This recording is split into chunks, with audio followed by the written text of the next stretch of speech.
பெரியவா சரணம். பெரியவா வானொலியின் மாலை நிகழ்ச்சிகள் ஆரம்பமாகின்றன. இன்றைய எமது நிகழ்ச்சிகள் நித்திய குரு பாதுகா பூஜா, ஸ்ரீ ரா கணபதி அவர்கள் எழுதிய புத்தகத்தின் ஒளிவடிவம், ஆன்மீக உரை, மகா பெரியவா மகிமை, உபன்யாசம். பெரியவா சரணம். பெரியவா சரணம். அடுத்த நிகழ்ச்சி நித்திய குரு பாதுகா பூஜை. शुक्लां भरदरं विष्णुं शशिवर्णं चतुर्भुजं प्रसन्नवदनं ध्यायेत् सर्वविघ्नोपशान्तये। ममोपात्त समस्त दुरितक्षयद्वारा श्री परमेश्वर प्रीत्यर्थं गुरुप्रसाद सिद्ध्यर्थं गुरुप्रीत्यर्थं गुरुपादपूजाम् अद्य करिष्ये। गुरुर्ब्रह्मा गुरुर्विष्णुर्गुरुर्देवो महेश्वरः गुरुः साक्षात् परब्रह्म तस्मै श्रीगुरवे नमः। अपार करुणासिन्धुं ज्ञानदं शान्तरूपिणं श्रीचन्द्रशेखरगुरुं प्रणमामि मुदान्वहम्।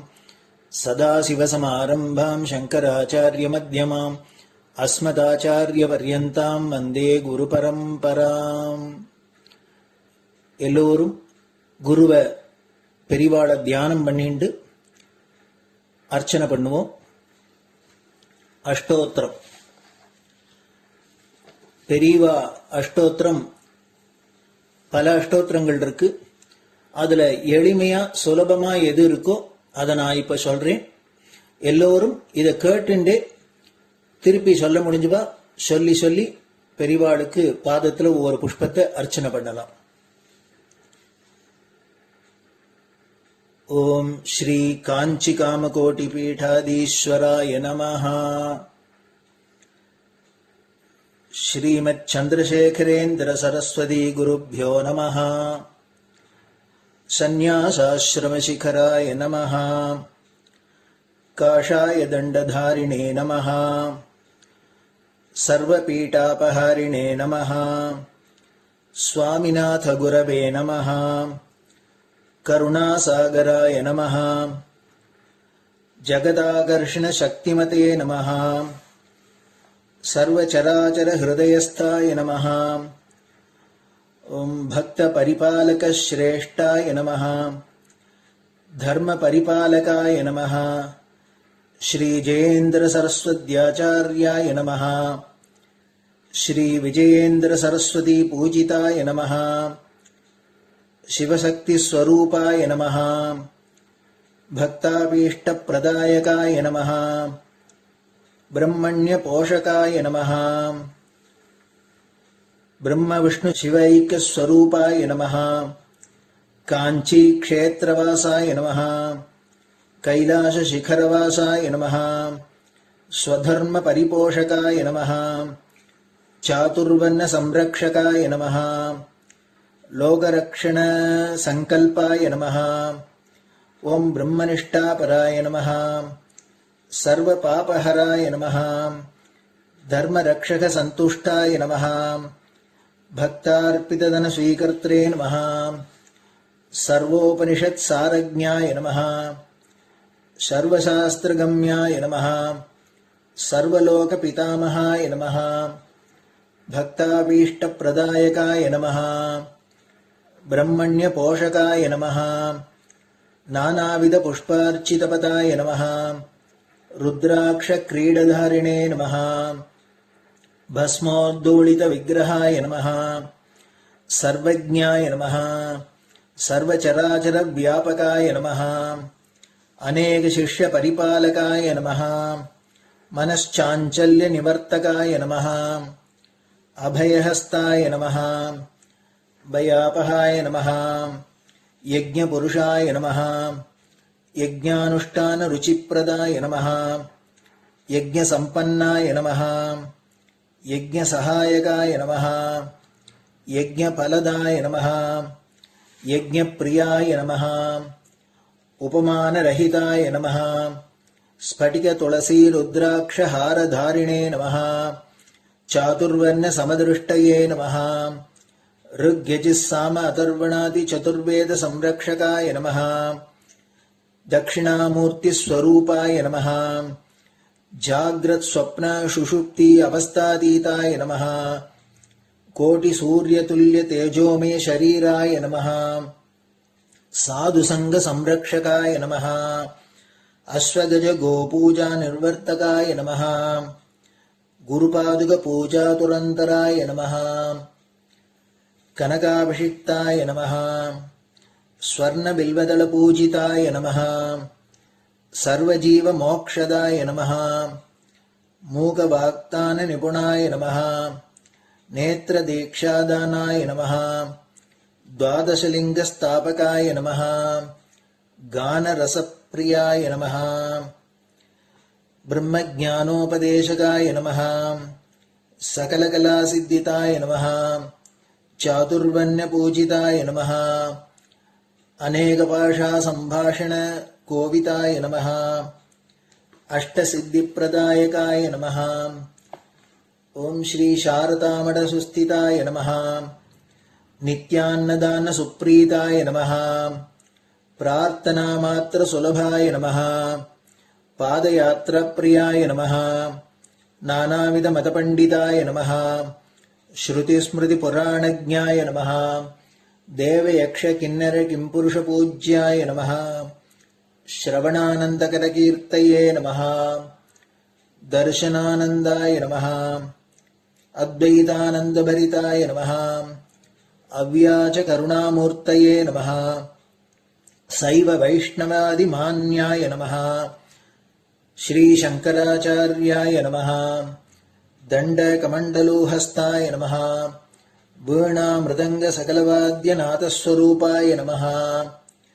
रामकथारसिकाय नमः वेदवेदाङ्ग आगमादिसकलकलासतस्प्रवर्तकाय नमः हृदयगुहाशयाय नमः शतरुद्रीयवर्णितस्वरूपाय नमः केदारेश्वरनाथाय नमः अविद्यानाशकाय नमः निष्कामकर्मोपदेशकाय नमः लघुभक्तिमार्गोपदेशकाय नमः लिङ्गस्वरूपाय नमः सालग्रामसूक्ष्मस्वरूपाय नमः कालड्यां शङ्करकीर्तिस्तम्भनिर्माणकर्त्रे नमः जितेन्द्रियाय नमः शरणागतवत्सलाय नमः श्रीशैलशिखरवासाय नमः डमरुकनादविनोदाय नमः वृषभारूढाय नमः दुर्मदनाशकाय नमः आभिचारिकदोषहर्त्रे नमः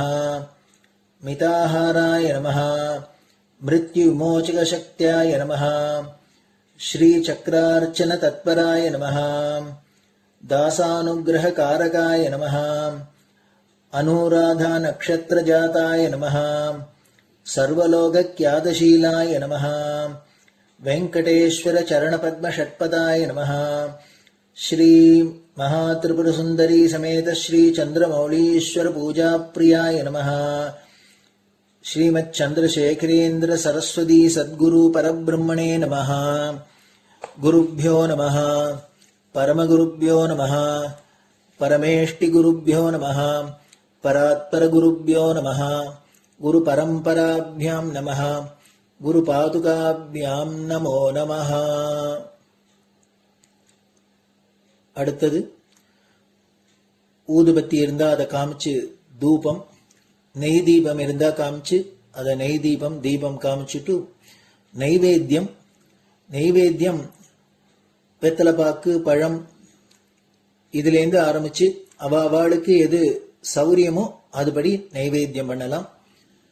அதுக்கு அடுத்தது கற்பூர ஹாரத்தி பண்ணி எல்லோரும் பிரதட்சிண நமஸ்காரம் பண்ணி பெரியவாள்கிட்ட பிரார்த்தனை பண்ணிண்டு எல்லோரும் க்ஷேமமா இருக்கணும், லோகம் பரம மங்களமா சௌக்கியமா இருக்கணும், எல்லோரும் வியாதி வெக்க இல்லாத ஆயுராரோக்கிய ஐஸ்வர்யத்தோட சாந்தம் அமைதியோட ஞான வைராக்கியத்தோட எல்லோரும் நல்லவர்களாயிருந்து நன்மையை அடையணும்னு பிரார்த்தனை பண்ணி இந்த பூஜையை தினம் செய்யலாம்.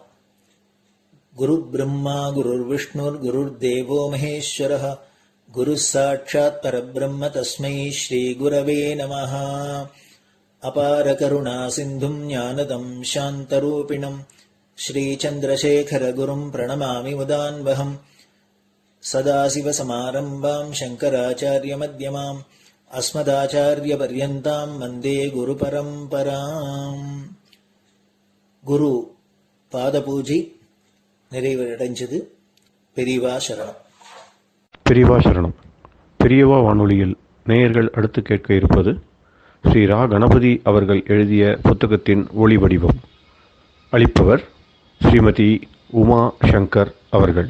தேனினும் இனிய சொல்லான் தீச்சுடர் மேனி கொண்டான் ஊனுயிர்க்கு உயிரதான ஒன்றினைக் கலந்து நின்றான் ஏனினிக் கவலை நெஞ்சே இன்றுனக் அருள் செய்தான் இஞ்ஞானவான் காமகோட்டி நாதனை நம்புவோமே. ஜெய ஜெய சங்கர, ஹரஹர சங்கர. மகா பெரியவாளின் உபன்யாசங்களை ரா கணபதி அண்ணா தெய்வத்தின் குரல் என்ற பெயரில் 7 பாகங்களாக தொகுத்து அளித்ததின் 7ஆம் பாகத்தின் அடுத்த பகுதி சதாசிவம் ஐந்தொழில். பஞ்சகிருத்தியம் தமிழில் ஐந்தொழில் என்று சொல்வார்கள். எல்லாருக்கும் தெரிந்த சிருஷ்டி, ஸ்திதி, சம்ஹாரம் என்ற முத்தொழில் பிரம்மஸ்வரூபத்தை மாயையால் மறைத்து இந்த முத்தொழிலுக்கும் இடம் உண்டாக்குவதான திரோதானம் என்று 4வது தொழில். திரோதானம் என்றால் மறைப்பது. பிரம்மஸ்வரூபத்தை, அதாவது நம்முடைய நிஜஸ்வரூபமேயான ஆத்மஸ்வரூபத்தை மறைத்து ஜீவ ஜகத்துக்களை உண்டாக்கி சிருஷ்டி, ஸ்திதி, லயத்துக்கு இடம் கொடுக்கிற ஜகத் வியாபாரமான மகா காரியத்தை செய்யும் மகா மாயையே திரோதானம்.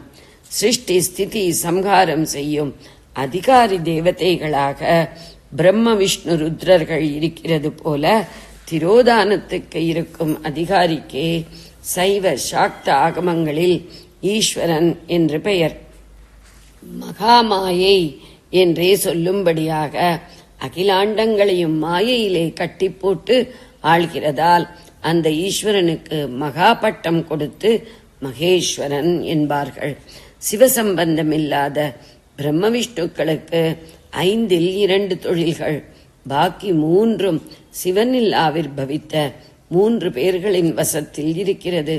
சம்ஹாரத் தொழில் ருத்ரன் என்ற சைவமூர்த்தியின் வசம், திரோதான தொழில் ஈஸ்வரன் என்ற சைவமூர்த்தி வசம். இன்னும் ஒன்று மிஞ்சுகிறது. 5வதான அந்த தொழில்தான் உச்சமானது. அது என்ன என்றால் அனுகிரகம் என்பது.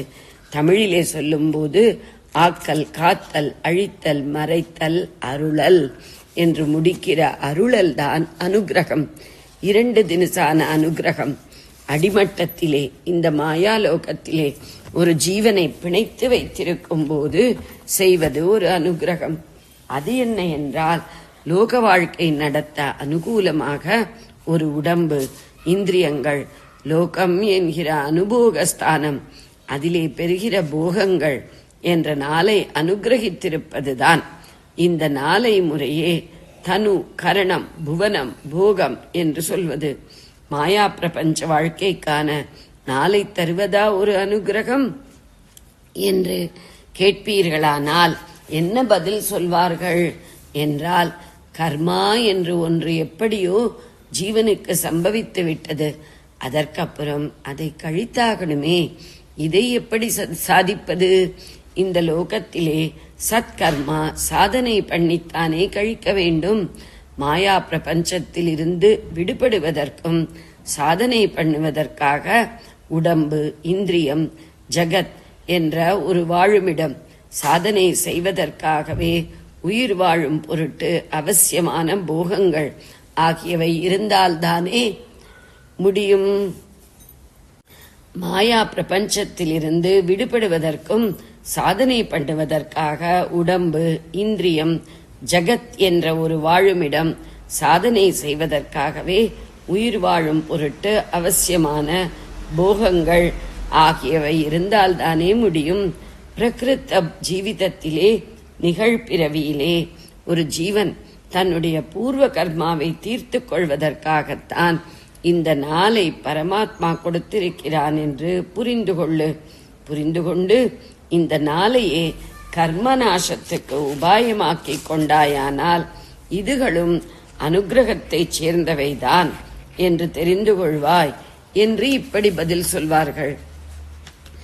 என்ன சொன்னாலும் இது அடிநிலை அனுகிரகம்தான். நம்மில் ரொம்ப பேர் தனு கரண புவன போகங்களை அனுகிரக விஷயங்களாக எடுத்துக்கொண்டு சம்சாரத்திலிருந்து கடைத்தேற இதுகளை உபாயமாக்கிக் கொள்ளாமல் இதுகளை கொண்டே கர்மாவை இன்னும் ஜாஸ்தியாக்கிக் கொண்டு சம்சாரத்தில் மேலும் மேலும் புதைந்துதான் போகிறோம். ஆதலால் இதை பூரணமாக அனுகிரகம் என்று ஜஸ்டிஃபை பண்ண முடியவில்லை. இந்த அடிநிலை அனுகிரகம் மாதிரி இல்லாமல் உச்சநிலையாக ஒரு அனுகிரகம் உண்டு. அதுதான் ஒருத்தனை சம்சாரத்திலிருந்து கடை தேற்றி மோட்சத்தை அழிப்பது. அதற்கு மேலே ஒரு அனுகிரகம் கிடையாது. மீளவே முடியாத புதைச்சேற்றிலிருந்து பரமாத்மா நம்மை தூக்கிவிட்டு அமிர்த நிலையில் சாஸ்வதமாக இருத்துகிறார். அந்த அனுகிரகத்தில்தான் அவனுடைய பிரேமையும் கருணையும் அதன் உச்சஸ்தானத்தை தொடுகிறது.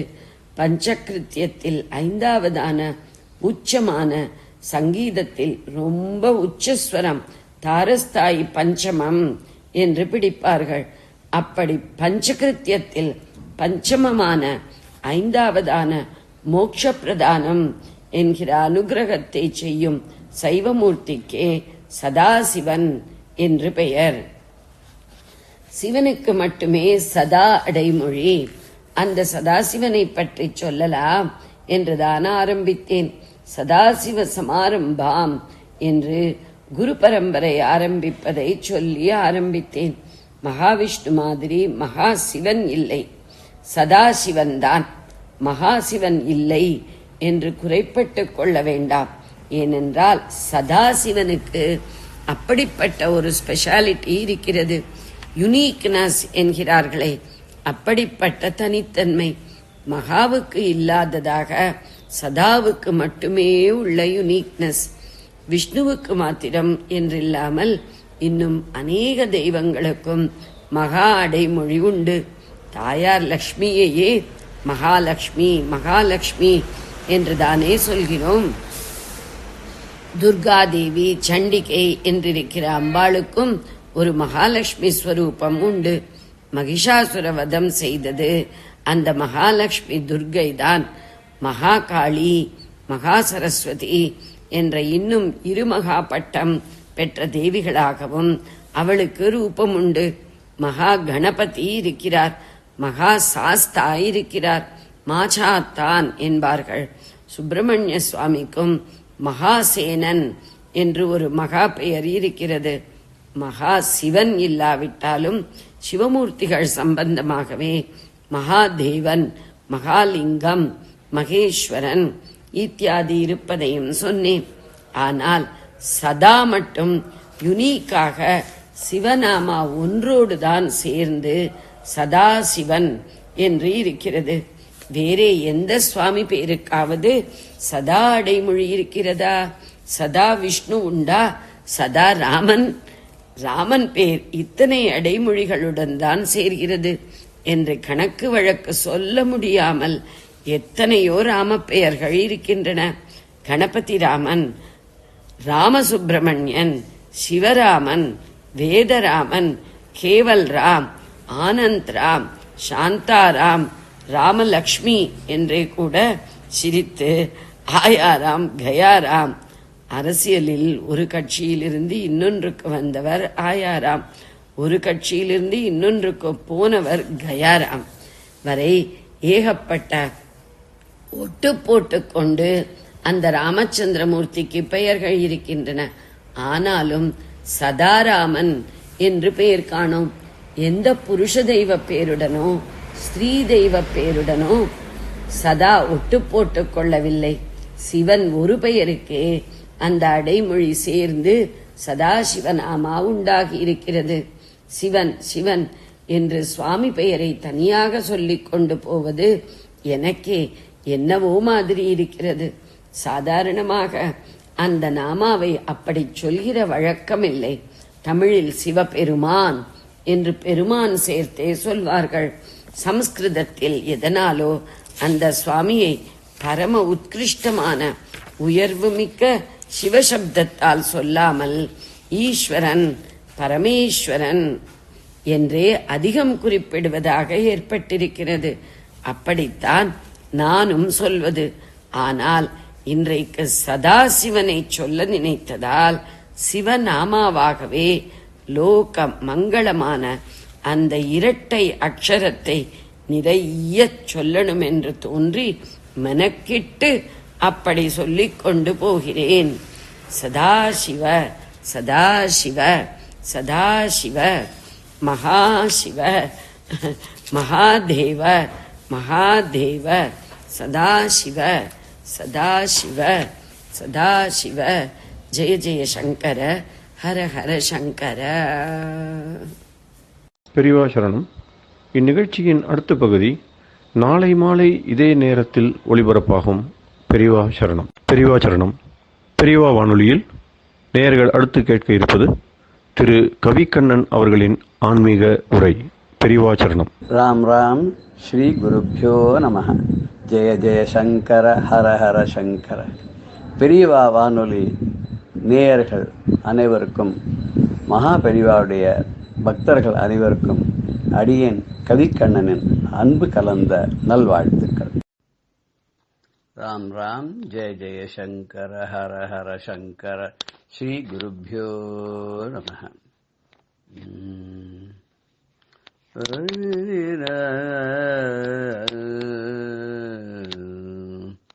குருமொழி உயரிய மந்திரமாகும், குருமொழி உயரிய மந்திரமாகும். குருவருள் வற்றா செல்வமுமாகிடும், குருவருள் வற்றா செல்வமும் ஆகிடும்.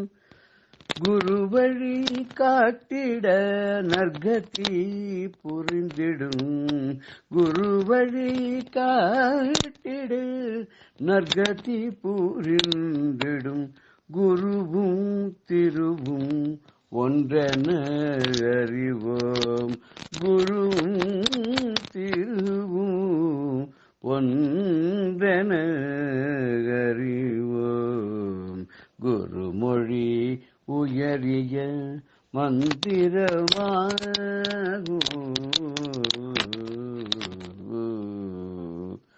குருவனுடைய மொழி இருக்கே, அவருடைய அருள் உரை இருக்கே, அது மந்திரத்துக்கு சமானமாகுமா. குரு ஏதாவது ஒன்று சொன்னார்னா அது வேத மந்திரம் மாதிரி. ஒருத்தர் கூட பெரியவாட்ட போய் என்ன கேட்டார் அப்படின்னாக்க, இந்த ஓம்ங்கிற பிரணவத்தை எல்லாரும் சொல்லக்கூடாதுங்கிறால, எல்லாரும் சொல்ற மாதிரி நீங்க ஒரு சின்னதா ஒரு எளிய மந்திரம் ஒன்று உங்களுக்கெல்லாம் சொல்லலாமே அப்படின்னு பெரியவாளை கேட்டபோது, பெரியவா அம் பகவஹா அப்படின்னு ஒரு மந்திரத்தை சொல்லி கொடுத்தாராம். அம் பகவஹா அப்படின்னு. இது என்ன அர்த்தம் இதெல்லாம் கேட்கக்கூடாது. எந்த மந்திரத்துக்கு நம்ம அர்த்தம்லாம் தெரிஞ்சு சொல்ல வேணாம். மந்திரத்தை சொன்னாலே போறோம், அதுக்கு பலன் கிடைக்கும். இப்ப மருந்து டாக்டர் எழுதி கொடுக்குறார், நம்ம என்ன பண்றோம், மருந்து அப்படி தானே சாப்பிட்றோம். அது என்ன இருக்கு, எது எதுக்காக, எதை சாப்பிட்டா எது குணம், இதெல்லாம் டாக்டர் நம்ம கேட்கறோமோ. அவர் சொன்னா நமக்கு டாக்டர் மேல நம்பிக்கை, நம்ம அப்படியே அந்த மருந்து சாப்பிட்றோம், சுஸ்தம் ஆயிடுறது. அது மாதிரி குரு ஒரு மந்திரத்தை சொன்னார்னாக்கா அது அப்படியே நம்ம உச்சாடனம் பண்ணிட்டே வந்தா நமக்கு நல்ல பலனை கொடுக்கும். ஏன்னா குருவோட அருள் தான் நமக்கு வற்றாத செல்வம், எடுக்க எடுக்க குறையாத அந்த செல்வம் வந்துட்டே இருக்கும். அவர் காட்டக்கூடிய வழி இருக்கு இல்லையா, அதுதான் நமக்கு நல்ல கதி. நல்ல அருளை புரிஞ்சிடும், நல்ல வழியில நம்ம கொண்டு செல்லும். நம்ம தப்பே பண்ண மாட்டோம், பாப புண்ணியமே சேராது நமக்கு.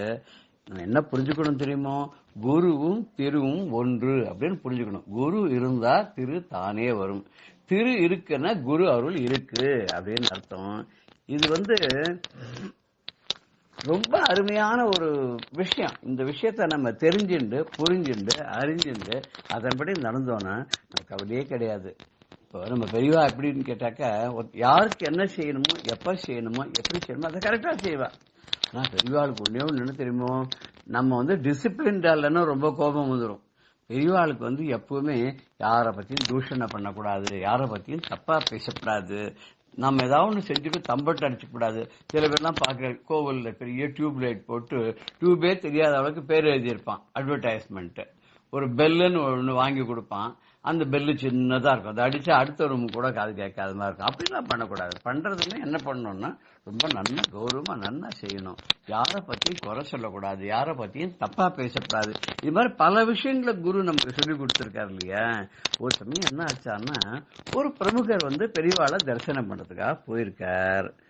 போனா கொஞ்ச நாள் பேசிட்டு இருந்து எல்லாம் வந்துட்டே இருக்கச்ச அங்க ஒரு அம்பி பெரியவா கிட்ட எல்லா சாமான்லாம் கொண்டு கொடுக்கறது, போறது, உள்ள போறது, வருது, பெரியவா ஏதோ சொல்றா செய்யுது, இப்படி எல்லாம் பண்ணிட்டு இருந்தா. இதெல்லாம் பார்த்த உடனே இந்த மனுஷனுக்கு துருங்கிறது வாய் ஏதோ சொல்லணும்னு தோன்றது. பெரியவா கிட்ட இந்த பையன் இப்ப இங்க இருக்கா, நான் பெரியவா கிட்ட எங்க ஊர்ல குப்பை கொட்டியாச்சு, இப்ப இங்க குப்பை கொட்டுறானா, சரியான குப்பை, ஒரு விஷ ஜந்து, இதை என்கரேஜே பண்ணக்கூடாது. எங்க ஊர்ல உபயோகமத்தவன், பிரயோஜனம் இல்லாதவன், துப்பு கட்டவன், துக்கிரி பைய அப்படின்னு சொல்லி விரட்டி விட்டுட்டா. அவன் எப்படி பெரியவா இங்க வந்தான், பெரியவா கிட்ட சேர்ந்திருக்கான். அச்சுச்சோ, இந்த விஷ ஜந்துவை நீங்க என்கரேஜே பண்ணக்கூடாது, விரட்டி விட்டுருங்கோ அப்படின்னு இவர் இன்னும் ரொம்ப சுவாதந்திரமா பெரியவா கிட்ட தனக்கு அவ்வளவு உரிமை இருக்கிறதாகவும் தான் சொன்னதெல்லாம் பெரியவா கேட்டு அப்படியே பண்ணிடுவா, எதையுமே யோசனை பண்ண மாட்டா அப்படின்னு நினைச்சு ஒரு பாட்டை ஷரட்டை வேணிக்கு அந்த அம்பியை பற்றி கண்ணான்னு பேசிவிட்டார். வந்தது பெரியவாளுக்கு கோபம், பிச்சு பிச்சு உதறிட்டார். என்ன நினைச்சிட்டு இருக்க, என்ன யார குப்பைங்கிற, யார குப்பை கொட்ட வந்திருக்காங்கிற, இப்ப என்ன அவன் இங்க வேலை செய்யறான்னு இங்க குப்பை கொட்டுறான்னா நான் குப்பை தொட்டின்னு அர்த்தமா? அப்படி அவன் குப்பை கொட்டுறான் அப்படின்னு சொன்னாக்க அவ்வளவு உபயோகம் மொத்தவன் இங்க ஒழுங்கா வேலை செய்வேனா? அப்படி துப்பு கட்டவன் இருந்தா உபயோகம் இல்லாதவன் எப்படி எங்கிட்ட இருக்க முடியும்? அவனுக்கு எங்கிட்ட ஒரு பக்தி பயம் இருக்கிறதுனால தானே இங்க இருக்கான். இங்க ஒரு செக்யூரிட்டி சேஃப்டி இருக்கிறதுனால தானே அவன் இருக்கான். இங்க நல்லா கைங்கரியம் பண்ணிட்டு இருக்கிறதுனால தானே இங்க கண்டினியூ பண்றான். எல்லாரோடையும் ஒத்து போறதுனால தானே அவனுக்கு இங்க சௌரியமா சந்தோஷமா இருக்கான். இருக்கிறதுக்கு இடம் இருக்கு, அவனுக்கு சாப்பிடறதுக்கு சாப்பாடு இருக்கு, அவனுக்கு வேண்டிய வசதிகள்லாம் இருக்கு. உங்க ஊர்ல அவனை நீங்க புரிஞ்சுக்கல, உங்க ஊர் மக்கள் கிட்ட அவனுக்கு ஈடுபாடு இல்ல, அதுக்காக அவன் குப்பை ஆயிடுவானா? குப்பைய கூட பாரு, எடுத்து வெளியில கொட்டுறதுனால்தான் வீட்டுக்குள்ள சுத்தமா இருக்கு. அந்த குப்பையை எடுக்காத இருந்தாலும் குப்பையை கொட்டாத இருந்தாலும் வீடு நாரி போயிடும் இல்லையா? என்ன நீங்க நினைச்சுட்டு கேளுங்க. அப்ப அந்த குப்பையை அவன் குப்பை கொட்டுறான் அப்படின்னு சொன்னா நான் குப்பை தொட்டின்னு அர்த்தம்ங்கிறியா நீ? நான் தான் குப்பை தொட்டியா அப்படின்னா? அப்ப குப்பை தொட்டியில எல்லாத்தையும் கொண்டு கொட்டினா தானே மத்த இடம்லாம் சுத்தமா இருக்கும் இல்லையோ? பரவாயில்ல, இருக்கட்டும் போ அப்படின்னு ஒரு கத்துன்னு கத்தினார். கத்தின உடனே இவர் வெலத்து போயிட்டார். அப்புறம் அவர் மன்னிப்பு கேட்டார், காலில் விழுந்து மன்னிப்பு கேட்டு தெரியாது சொல்லிட்டேன் பெரியவா, இப்ப நல்லா இருந்தானா சரி, நல்லவனா மாறிட்டான்னு சரி, பெரியவாளுடைய கட்டாட்சத்துல பெரியவாளுடைய அருகாமையில யார் இருந்தாலும் நல்லவாளா மாறிடுவா, இந்த மன்னிச்சிருங்கோ, தப்பா சொல்லிட்டேனா அப்படி சொல்லி காலில் விழுந்து மன்னிப்பு கேட்டாலும். அப்ப பெரியவா மெதுவா கொஞ்சமா கோபம் இருக்கிறத குணமும் இருக்கும் இல்லையா, கொஞ்சமா இறங்கி வந்தாலாம். இறங்கி வந்துட்டு பெரியவா சொன்னாலாம், யாரையும் தப்பா மதிப்பிடக்கூடாது. ஒருத்தருக்கு ஒரு இடம் சௌக்கியமா இருக்கும், ஒரு இடம் சௌக்கியமா இருந்தா இன்னொரு இடம் சௌக்கியமா இருக்காது. இவருக்கு சௌக்கியமா இருக்கிற இடம் அவருக்கு சௌக்கியமா இருக்காது. நேற்று சுகமா இருந்த இடம் இன்னைக்கு சுகமா இருக்காது. அதனால எதையும் நம்ம இஷ்டத்துக்கெல்லாம் பேசப்படாது. இதெல்லாம் பாபம். ஒருத்த பத்தி அனாவசியமா அபாண்டமா பழி சொன்னா மகா பாபம். ஒரு சின்ன கதை தெரியுமா உனக்கு? யமன் கிட்ட ஒரு கேஸ் போச்சு, சித்திரகுப்தன் எடுத்துட்டு போனா. இதுல ஒரே ஒரு பாபம் இருக்கு, இந்த பாபத்துக்கு யாருக்கு தண்டனை கொடுக்கறது தெரியல அப்படின்னு சொல்லி சித்திரகுப்தன் கேட்டான். யமன் கேட்டான் என்ன சமாச்சாரம்னு போது, ஒரு ஜமீன்தார் அன்னசித்திரம் வச்சிருந்தார், அதுல சாப்பாடெல்லாம் போட்டு இருந்தார் ஃப்ரீயா. அதுல வழிபோக்குறவத்தை சாப்பிட்டுட்டு அவர் அதுல ஏதோ விஷம் கலந்துருக்குன்னு சொல்லி செத்து போயிட்டார். என்னன்னு விசாரிச்சு பார்த்த போது ஏதோ ஒரு பாம்புனுடைய விஷம் கக்கி இருக்கு. அந்த கக்கின விஷமானது இந்த சமையல் பண்ணிட்டு இருக்கிற பாத்திரத்துல மேல இருந்து கீழே விழுந்திருக்கு. அந்த பாம்பு எப்படி இருக்குன்னா, அந்த பாம்பை ஒரு கருடன் தூக்கின்னு போயிட்டு இருந்தது. அந்த கருடனுடைய பிடிப்பு தாங்க முடியாத அந்த வலினால பாம்பு விஷத்தை கக்கிருக்கு. அந்த கருடன் என்ன பண்ணிச்சு அப்படின்னு எங்கேயோ சாப்பாட்டுக்கு போச்சு, அதுக்கு ஒரு பாம்பு கிடைச்சது, அதுதான் அதனுடைய ஆகாரம். எடுத்து ஆகாச மார்க்கமா போச்சு. இங்க சத்தத்துல பின்னாடி சமைச்சிருந்தா பாம்பு வாயில இருக்கிற விஷம் அதுல விழுந்தது. அந்த விஷம் அந்த இதுல விழுந்தது யாரும் கவனிக்கல. அந்த சமயக்காரர் எடுத்து எல்லாரும் பரிமாறினார். யாரோ ஒரு வழி போக்கருக்கு அந்த பாத்திரத்தை இருக்கிறது போட்டதுனால அவர் சாப்பிட்டா செத்து போயிட்டார். இப்போ இதுல யாருக்கு இந்த பாபம்? இந்த பாபம் கருடனுக்கா? இல்ல அதோட ஆகாரம் அது விஷத்தை கக்கின பாம்பா? இல்ல அது வருத்தம் தாங்காத அந்த பிடிப்பு தாங்காத வலினால கக்கிட்டு. சரி சமையல் பண்ணாரு அவர் தப்பா, அவர் பார்க்கல, அவர் அண்ணன் போய் 4 ஐட்டம் பண்ணிட்டு இருக்க ஒரு ஐட்டத்துல விழுந்து அவர் பார்க்கல, அதனால அந்த பாபம் அவருக்கும் கிடையாது. சரி பரிமாறினாலே அவளுக்கும் பாபம் கிடையாது, சாப்பிட்டாலே அவளுக்கும் கிடையாது. அன்னச்சத்திரம் வச்சிருந்த ஜமீன்தாருக்குன்னா அவருக்கும் இந்த பாப்பம் போட்டாது. அவர் ஏதோ சாப்பாடு போடுறதுக்கு ஏற்பாடு பண்ணாதான் அவரா விஷத்தை கலந்தார், யாருக்குமே கிடையாது. அப்ப சித்திரகுப்தன் நினைச்சு நீ கீழே போய் பாரு அந்த சத்திரத்துல என்ன நடக்கிறதுன்னு. அங்க போய் பார்த்தா அப்போ இன்னொரு வழிபோக்கர் அங்க சாப்பிடறதுக்கு எங்கேயா கிடைக்குமான்னு கேட்டுட்டே வரைச்ச இந்த சத்திரத்துக்கு ஒரு 4-5 கட்டடம் முன்னாடி ஒரு அம்மா ஏதோ வியாபாரம் பண்ணிட்டு இருந்தா. அவகிட்ட போய் இங்க எங்கேயா சாப்பாடு கிடைக்குமான்னு கேட்டா. அவ சொன்னா கிடைக்கும், ஆனா அந்த சத்திரம் இருப்பார் அங்க மாத்திரம் போயிடாத, அங்க போய் சாப்பிட்டா நீ செத்து போயிடுவே, அந்த ஜமீன்தார் விஷத்தை கலந்து சாதம் போட்டுறார், அங்க சாப்பாடெல்லாம் செத்து போயிடுவார்னு ஒரு அபாண்டமான பழிய சொன்னாலாம். சொன்ன உடனே என்ன ஆச்சு, என்ன உடனே யமன் சொன்னாலாம் சித்திரகுப்தன் போய் சொன்ன உடனே அந்த பாட்டி பேர்ல எழுது கணக்கு அந்த பாவத்தைன்னு. அத்தனை பாவமும் ஒண்ணுமே தெரியாத அந்த பாட்டி, விவரம் புரியாத ஒருத்த மேல அபாண்டமான பழி சுமத்தினால அந்த பாட்டிக்கு பாவம் போய் சேர்ந்தான். அது மாதிரி பெரியவா சொன்ன, நீ அவனை பத்தி தப்பா புரிஞ்சுட்டு கண்ணாப்பனான்னு அவனை பேசினேன்னு அந்த பாவமும் உன்னை தான்ப்பா போய் சேரும். நீ எனக்கு அனாவசியமா பாவத்தை பண்ணி தேவையில்லாத ஒரு நரகத்துக்கு நீ ஆளாகறியே அப்படின்னு சொல்ல. பாழ் நரக குழிக்கு அழுத்தும் கயவர்த்தமோடு என்ன கூட்டு நீ ஏன்னு சொன்னார்ல அபிராமி இந்த இதுல, அது மாதிரி நரக குழிக்கு போய் விழக்கூடிய பாபத்தை நீ ஏண்டா பண்றேன்னு சொல்லி அனுப்பிச்சாராம். அப்புறம் அவர் மன்னிப்பு கேட்டு திருப்பி நமஸ்காரம் பண்ணி பெரியவா கிட்ட பிரசாதத்தை வாங்கிட்டு போனாராம். பெரியவாளுடைய குணம் எப்படி பார்த்தாலா, யாரை பத்தியும் தப்பா பேசுறத பெரியவா ஒரு நாளும் அனுமதிக்கவே மாட்டா. அவர் உதாரணம் ஒண்ணு சொல்லி நடத்தினாராம். இந்த விஷத்தை ஆலகால விஷத்தை தொண்டையிலையும், அப்புறம் பாம்பெல்லாம் தலையிலையும் சுத்திண்டு, இடுப்பெல்லாம் சுத்திண்டு, முயலவன்கிற அசுரனை காலடியை போட்டு அமுத்தி வச்சுருக்காரு நடராஜ பெருமாள். இவெல்லாம் அவுத்து விட்டாருன்னா அவெல்லாம் லோகத்துக்கு எவ்வளவு இம்சையும் கருதலும் பண்ணுவா. அதனால்தான் அவ அங்கேயே வச்சுருக்கா. பத்தியா அப்பேற்பட்ட பரமேஸ்வரனுடைய ஒரு லீலா வினோதமான காட்சியான நடராஜ பெருமான் இப்படி பண்ணும்போது நாமெல்லாம் எந்த மாத்திரம் யாரும் கெட்டவா கிடையாது. ஆப்பர்ச்சுனிட்டி வந்தா எல்லாருமே கெட்டவாளாவும் இருப்பா. திருந்தக்கூடிய ஒரு வழி கிடைச்சதுன்னா எல்லாரும் திருந்துவான்னு சொல்லலாம் பெரியவா. நாமளும் இதை ஃபாலோ பண்ணலாம் இல்லையா? ராம் ராம், ஜெய ஜெய சங்கர, ஹர ஹர சங்கர, ஸ்ரீ குருபியோ நம. பெரியவா சரணம். இந்நிகழ்ச்சியின் அடுத்த பகுதி நாளை மாலை இதே நேரத்தில் ஒளிபரப்பாகும். பெரியவா சரணம்.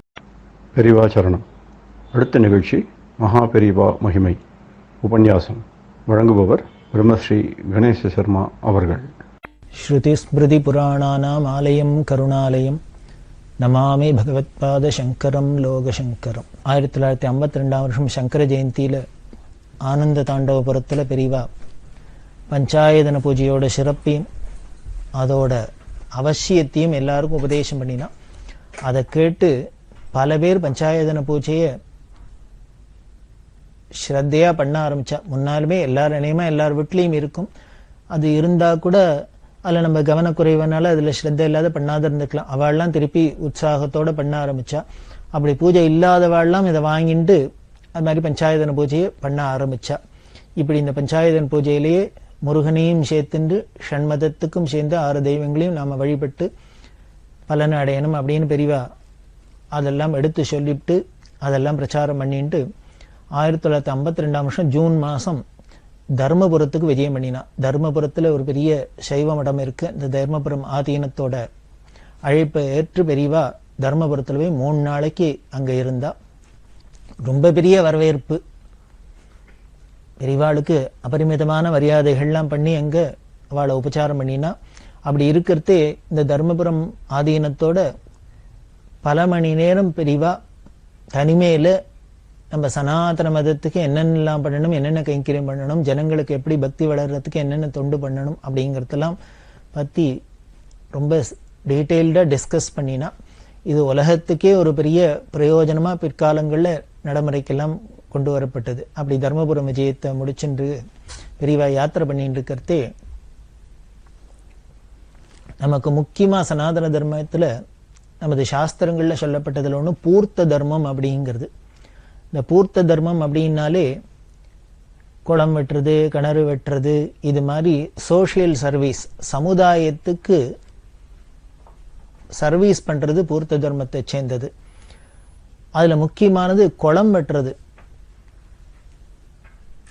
குளம் வெட்டுறது அப்படின்னா பழைய குளங்கள் இருந்தா அது தூத்து போய் அப்படி எல்லாம் இருந்திருக்கும், உபயோகம் இல்லாத இருந்திருக்கும். அதை தூர்லாம் வாரி அதை செப்பனிட்டு அதை திருப்பி உபயோகப்படுத்துறாப்புல பண்றது. அப்படி குளம் இல்லாத இடத்துல திருப்பி புதுசாவே குளம் வெட்டுறது, இது மாதிரி தர்மங்கள்லாம் நமது சாஸ்திரத்திலேயே சொல்லியிருக்கு. காரணம், இன்னைக்கு தண்ணி கஷ்டம் இன்னைக்கு கஷ்டம் அப்படிலாம் என்னெல்லாமோ பேசிக்கிறோம் நாம. இதுக்கெல்லாம் காரணம் நாம இந்த சாஸ்திரம் சொன்னதெல்லாம் புறக்கணிச்சு அந்த தர்மப்படியெல்லாம் எல்லாத்திலும் சாஸ்திரத்துல எப்படி எல்லாம் சொல்றது, நீர்நிலைகள் எல்லாம் எப்படி பாதுகாக்கணும் அப்படி எல்லாம் சொல்றது. நதியில ஸ்நானம் பண்ண பொறுத்தே எப்படி எல்லாம் நடந்துக்கணும், நாம அதுல எச்ச துப்பக்கூடாது, அந்த நதியில போறாப்பல நாம மலமூத்திர விசர்ஜனம் எல்லாம் பண்ணக்கூடாது, இப்படி பலவிதமான சொல்றது. காரணம், இந்த பொல்யூஷன்லாம் இல்லாத இருக்கணும் அப்படிங்கிறதுக்காகத்தான், எல்லோருக்கும் உபயோகமா இருக்கணுங்கிறதுக்காக தான் இப்படி பல விஷயங்கள்லாம் சொல்லப்பட்டிருக்கு. நாம அதெல்லாம் கவனிச்சோம்னாலே நமக்கு இந்த பிரச்சனைகள்லாம் வராது. இதெல்லாம் மனசுல வச்சுன்னு பெரியவா என்ன பண்ணா, அந்த பூர்த்த தர்மத்தை திருப்பி உற்சாகமா திருப்பி கிளப்பி விடணும் அப்படிங்கிறதுக்காக பல விஷயங்கள்லாம் சொன்னா. அப்போ திருக்கண்ணபுரம் அப்படின்னு ஒரு க்ஷேத்திரம் வைஷ்ணவ திவ்ய தேசங்கள்ல ஒண்ணும், சௌரிராஜ பெருமாள் அப்படின்னு. அந்த சௌரிராஜ பெருமாளுக்கு முன்னால, கோவிலுக்கு முன்னால திருக்கண்ணபுரத்துல ஒரு பெரிய புஷ்கரணி பெரியவாளோட இந்த பூர்த்த தர்மத்தினால உருவாக்கப்பட்டது.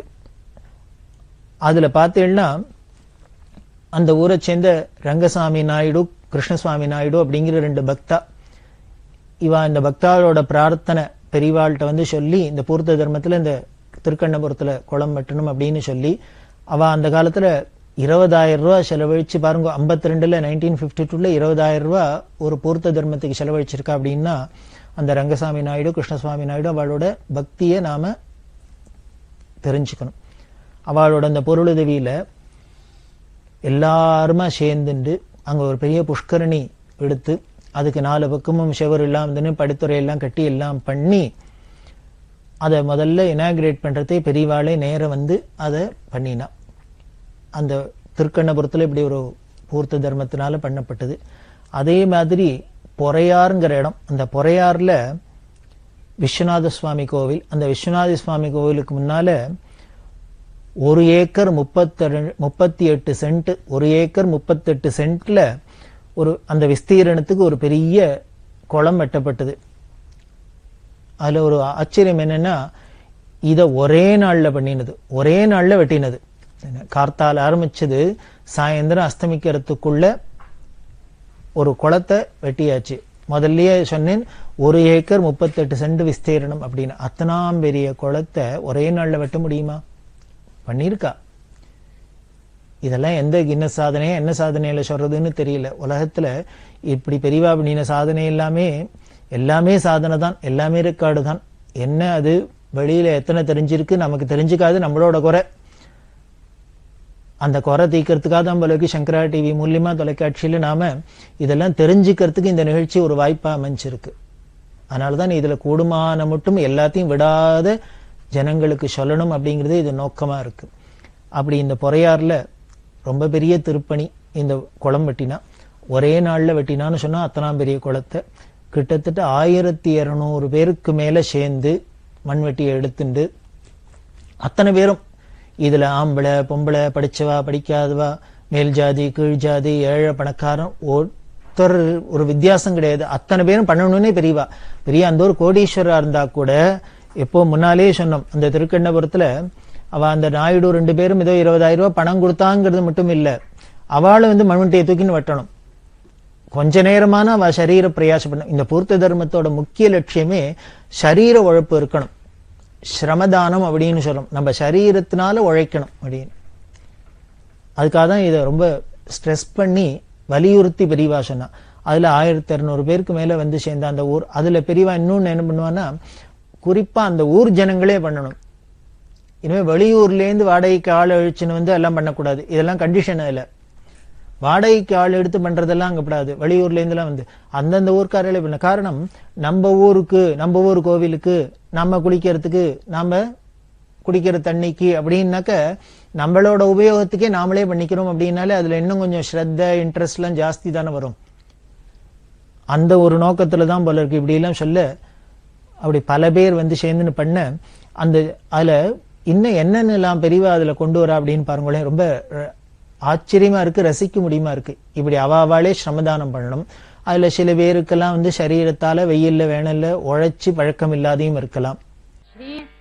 டெய்லி உழைக்கிற உழைப்பாளிகளுக்கு இதெல்லாம் ரொம்ப சர்வசகஜமா இருக்கும். உழைக்காதவாளுக்கு அதெல்லாம் சிரமமா இருக்கும்.